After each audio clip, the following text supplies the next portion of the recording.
Good morning, students. So the next topic of our sequential circuit is registers. देखो till now we have studied flip-flops, है ना? और flip-flops क्या होते थे? Those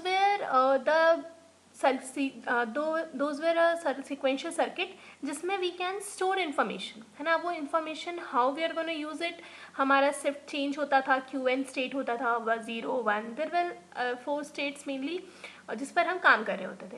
बट नाउ रेजिस्टर्स क्या है ना, this register is basically a set of flip flops. Okay, ये रजिस्टर क्या है, it is basically a set of flip flops जिसमें we cascade the flip flops in a line so as to store the information. देखो यहाँ पे लिखा है जैसे one flip flop can store one bit of information.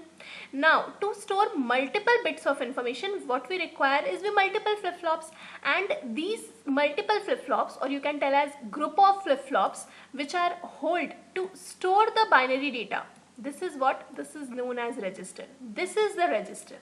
अब register करता क्या है, as it is written here, if the register, there are various type of registers. One of the registers which we'll study here is shift register, basically not just register, it is a shift register. Now what is shift register? तो shift register क्या है, if your register is capable of shifting bits, मतलब अगर मेरा register information में उसमें एक एक करके बिट्स डालूंगी, messages information in bits, 4 bits का 6 बिट्स का वॉट एवर बिट हम वो जब डालते हैं इन बिट मैसेजेस को, and if it is capable, मतलब वो इस इंफॉर्मेशन को either shifting the information towards right hand side और टूवर्ड्स लेफ्ट हैंड साइड, किसी भी साइड अगर वो इंफॉर्मेशन को शिफ्ट कर सकता है and we are finally able to extract that information from that particular side, तो that register is known as shift register. Okay, now n bit shift register, अगर वो 4 बिट का शिफ्ट रजिस्टर है इसका मतलब it will contain 4 flip flops. अगर वो 6 bit का रजिस्टर है तो it will contain 6 flip flops. तो that is what we mean by n bit shift register. Now following are the 4 types of shift registers based on applying inputs and accessing of outputs. मतलब हम कितने input लगा रहे हैं और कितना output मिलेगा, कैसे मिलेगा, उसके बेसिस पे हमारे पास 4 types of shift registers होते हैं, and they are known as serial in, serial out shift register. This is the first. Second is serial in, parallel out shift register.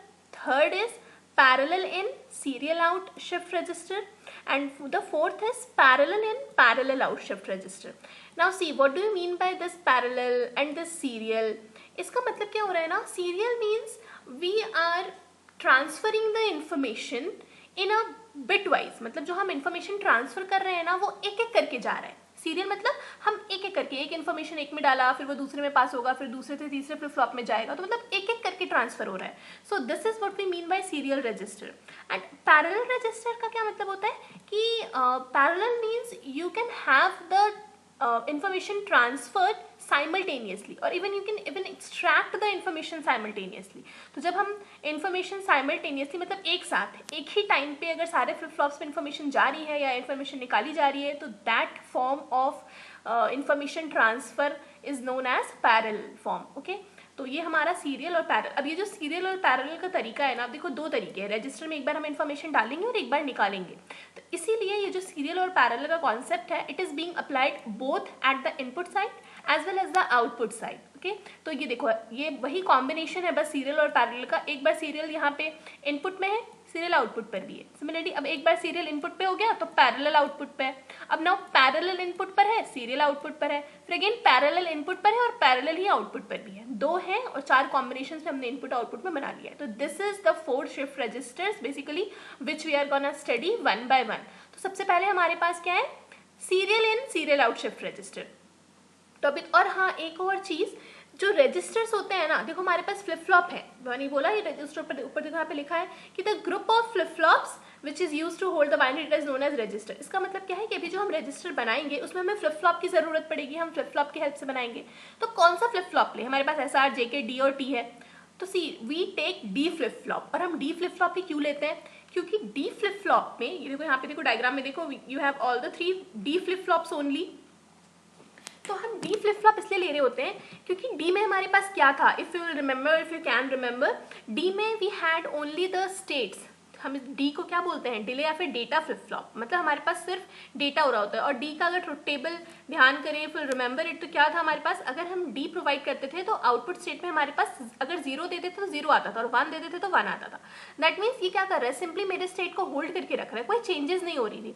और हमें बेसिकली यही तो चाहिए, बस मेरा फ्लिप फ्लॉप क्या काम करना चाहिए रजिस्टर में कि एक फ्लिप फ्लॉप से दूसरे फ्लिप फ्लॉप को ट्रांसफर करे, पर डेटा में कोई चेंज ना कर दे। ऐसा नहीं कि मैंने 0 दिया तो वो 1 दे दे आउटपुट में। तो डी फ्लिप फ्लॉप एक ऐसा फ्लिप फ्लॉप है जो मैं उसको एक तरीके से बफर का काम कर रहा होता है। बफर क्या होता है कि जो भी आउटपुट दो भाई वो स्टोर करके बैठ जाता है। तो that's what we want with these registers, okay. तो हम इसलिए हम इस फ्लिप फ्लॉप में डी फ्लिप फ्लॉप यूज करते हैं, ताकि हमें अगर इसमें इनपुट 0 दो तो मुझे आउटपुट भी 0 दे, और वही output will go on to the next flip flop, and again this flip flop will shift that 0 to next flip flop, and finally will have the output at serial output या फिर parallel output, जैसा भी हो। But yes, that same data which had been entered at the input should be getting at the output, okay. So this is the D flip flop which we are gonna use in all the shift registers. तो सबसे पहले हमारे पास सबसे पहले we will gonna study serial in serial out. अब serial का मतलब मैंने पहले बता दिया है। serial क्या मतलब है कि हमारे पास डेटा बिट वाइज एक एक करके आएंगी। सो यस, तो सीरियल में क्या था, हम सीरियल में एक एक करके डेटा बिट वाइज यहाँ पे we will transfer the information और ये शिफ्ट करेगा। तो I will just show you an example, let me just show that. See yes, देखो जैसे यहाँ पर ये एग्जाम्पल है, एग्जाम्पल में क्या हो रहा है, what we are trying to have is, मेरे पास ये यहाँ पे 4 ये सारे फ्लिप फ्लॉप्स हैं, और इसमें मैं यहाँ पे डेटा में इनपुट क्या डाल रही हूँ ना, 1101, ओके। ऐसे डेटा याद रखना कि हम इनपुट में मैसेज डाल रहे होते हैं, दैट इज 1101। तो अब ये क्या होगा, एक एक करके डेटा जाएगा। सी, तो अब यहाँ पे क्या एक एक करके अब डेटा जाएगा, तो देखो 1101 हम भेज रहे हैं, ठीक है। अब जैसे ही सबसे पहला क्लॉक आएगा तो नथिंग विल हैपन। अब जब पहला क्लॉक आया है तो मेरे Q3 पे, ये देखो जो Q3 फ्लिप फ्लॉप है, इस पर एक डेटा आएगा विच इज 1। सो ये देखो सबसे पहले Q3 पर 1 डेटा आया, और हमें 1 डेटा ही देना था, है ना। अब 1 दे दिया। नेक्स्ट जैसे ही दूसरा क्लॉक आएगा तो दूसरे क्लॉक पर क्या होगा, ये जो 1 था, अब ये 1 Q3 से शिफ्ट होके Q2 फ्लिप फ्लॉप पर आ जाएगा, ठीक है। हम यही तो करना था, शिफ्ट रजिस्टर था। दूसरा क्लॉक जैसे ही आएगा तो इसमें ये जो पहले जो 1 आया था वो 1 अब इस पर आ जाएगा, और इस पर क्या आएगा, ये तो खाली हो गया है, तो इस पर दूसरा जो मैसेज डाला था ना 1101 का, नेक्स्ट 1 आएगा। तो अब देखो 1011 था ना डेटा, तो यहाँ पे 0 आएगा, और ये 1 इधर Q2 पे शिफ्ट हो गया है, और इस पर क्या आ गया है, 0 आ गया दूसरा डेटा।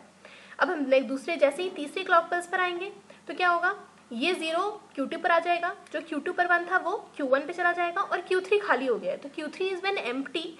नाउ जो 1011 जो मेरा मैसेज था उसमें से तीसरा वाला बिट क्या है, 1, तो अब वो 1 यहाँ आ जाएगा।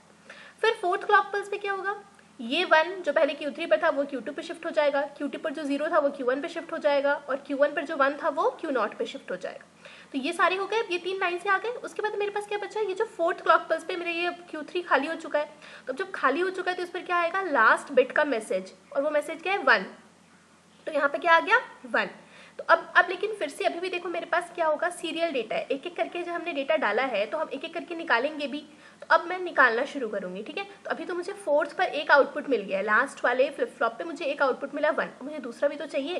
क्या करेंगे, फिर मैं 5वां क्लॉक पल्स लगाऊंगी। 5वें क्लॉक पल्स में क्या होगा, Q3 का डेटा Q2 पे, Q2 का डेटा Q1 पे, और Q1 का डेटा Q0 पे। तो अब देखो Q0 पे 0 आया मुझे, जो कि दूसरा बिट है मेरे मैसेज का, तो चलो दूसरा मैं निकाल लूंगी। लेकिन अब यहाँ पे Q3 तो खाली हो गया, Q3 पे तो कुछ नहीं बचा ना, मेरे पास कोई मैसेज का बिट है, तो वो भी नहीं जाएगा, तो इसका मतलब ये एम्प्टी रहेगा, कोई बात नहीं। फिर 6 क्लॉक पल्स पे आएंगे। 6 क्लॉक पल्स में Q3 पर कोई डेटा ही नहीं है, तो वो Q1 को क्या, Q2 को क्या भेजेगा, तो भाई ये तो खाली रह गया, कोई बात नहीं। लेकिन Q2 पर जो 1 था, अब वो 1 ऊपर, अब वो यहाँ आ जाएगा, वो Q1 पे। Q2 का Q1 पर आया और Q1 का Q0 पे। तो बेसिकली Q2 तो खाली है, Q2 पर किसका डेटा आना चाहिए था, Q3 का, पर Q3 वाज ऑलरेडी एम्प्टी, इसलिए Q2 क्या हो चुका है, नाउ एम्प्टी। सिमिलरली अब नेक्स्ट पर जैसे ही हम जाएंगे 7th क्लॉक पल्स पे, तो Q2 एम्प्टी था, Q2 को क्या ही भेजेगा Q1 पे, बट Q1 का डेटा Q0 पे जाएगा विच इज़ 1, और अब मेरे पास Q1, Q2 और Q3 पूरे एम्प्टी हो चुके हैं, बस फाइनली Q0 पे डेटा, और वो भी वो एक एक करके निकालेगा। तो मतलब ये देखो कि मेरा आउटपुट 7th क्लॉक पल्स पे पूरा एक्सट्रैक्ट हुआ है एक एक बिट करके।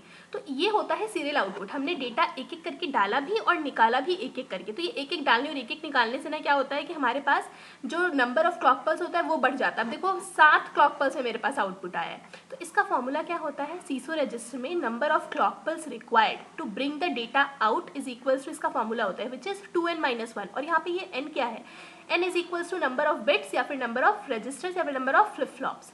तो यहाँ पे कितने फ्लिप फ्लॉप्स थे, 4, या फिर ऐसे समझो कि मैसेजेस कितने थे, 4 बिट का मैसेज था, 2 × 4 8 -1 7। तो this is the way how you use serial in serial out register.